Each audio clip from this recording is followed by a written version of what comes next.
Today we are going to discuss how to create a new help desk category in Zimyo HRMS.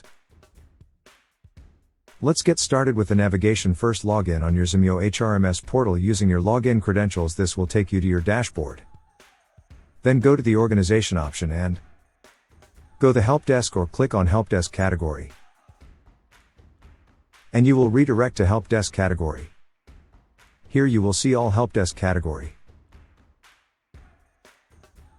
Then go to the right side and click on create new. Here you will create new help desk category. Fill the company name and time.